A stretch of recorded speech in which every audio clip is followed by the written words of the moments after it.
पहले तो एक तो बीजेपी अगर जो भी चुनाव हार जाती है तो फिर वो सबसे पहले कहती है अच्छा ईवीएम तो ठीक है ना, ईवीएम तो ठीक काम कर रहा है, चलिए चलिए मान लेते हैं। वो तो कह रहे हार हार पे क्या बोले ठीक है ना, आदमी, कभी ईवीएम की बात नहीं हाँ, की, कभी नहीं की है। दूसरी एक कॉन्स्पिरेसी थ्योरी ये चल रही है सर, किसी ने लिखा कि अब बीजेपी विपक्ष भी अपने मन का सेट कर रही है किसको उठाओ विपक्ष में, किसको गिराओ, ये भी हम करेंगे, ये भी हम तय करेंगे। ये मतलब भाई आरजेडी को निपटाना है तो पीके को। मीसा भारती ने भी कुछ इसी तरह की बात कही है। ये इसमें कोई दम है थ्योरी में? नहीं, मुझे नहीं लगता। ऐसा है कि ये कहना बड़ा आसान है। इसके लिए अपनी राष्ट्रीय अध्यक्ष की सीट हटवा देगी मतलब इससे बड़ा झटका बीजेपी, मतलब 2024 के बाद का सबसे बड़ा झटका है कि बांकीपुर का चुनाव, मतलब राष्ट्रीय अध्यक्ष का अभी बने जो है कुछ महीने हुए और अपनी सीट, और वो भी जो ट्रेडिशनली स्ट्रांग सीट है।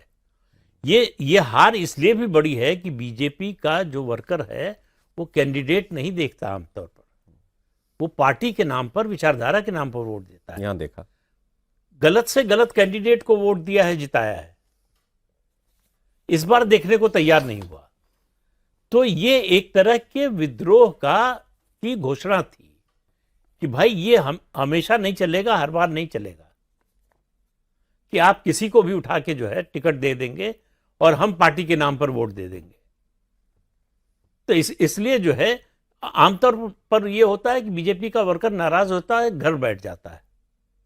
इस बार उसने वोट किया खिलाफ, मतलब इसमें वर्कर बहुत कम रहे होंगे, सिंपैथाइजर ज्यादा रहे होंगे, लेकिन सिंपैथाइजर्स जो हैं उनमें भी ज्यादातर ऐसे होते हैं कि बीजेपी से नाराज होते हैं तो वोट नहीं देते हैं, लेकिन इस बार खुलकर वोट दिया। वन ऑफ घटना है या कोई आगे ये निर्भर कर, इस बात पर निर्भर करेगा कि बीजेपी कोर्स करेक्शन के तौर पर क्या करती है, कैसे कदम उठाती है, बीजेपी इस हार को किस रूप में देखती है, उसका एनालिसिस किस तरह से करती है, और इस बात को स्वीकार करती है कि नहीं कि उसकी कार्यशैली में गड़बड़ी आ रही है। ये एक चुनाव या उपचुनाव का मामला नहीं है, ये लगातार जो परिवर्तन हो रहा है कामकाज की शैली में, उसका क्यूमुलेटिव इफेक्ट है, जो ये प्रतीक बन गया ये बाई इलेक्शन। तो वैसे तो बीजेपी के दिन खराब ही चल रहे हैं आजकल, राम मंदिर चंदा चोरी, उसके बाद ये नीट प्रोटेस्ट और धर्मेंद्र प्रधान का इस्तीफा, और अब ये दतिया भी तो हो गया।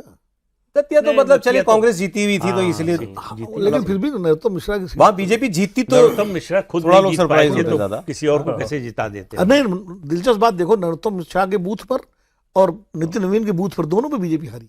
हाँ, यहाँ भी बूथ पे भी। नहीं तो आप दो बातें आपने कही कि एक तो क्या बीजेपी क्या कोर्स करेक्शन करती है, क्या करना चाहिए बीजेपी को ऐसा, और दूसरी बात जो आपने कहा कि भाई लोगों ने एक किस्म का रिवोल्ट है, ये कोई जनरल फंक्शनिंग में कोई डिस्क्रिपेंसी, कोई खामी आ गई है बीजेपी की, या ये भाई इसको लोकलाइज घटना माने? नहीं, लोकलाइज तो नहीं है।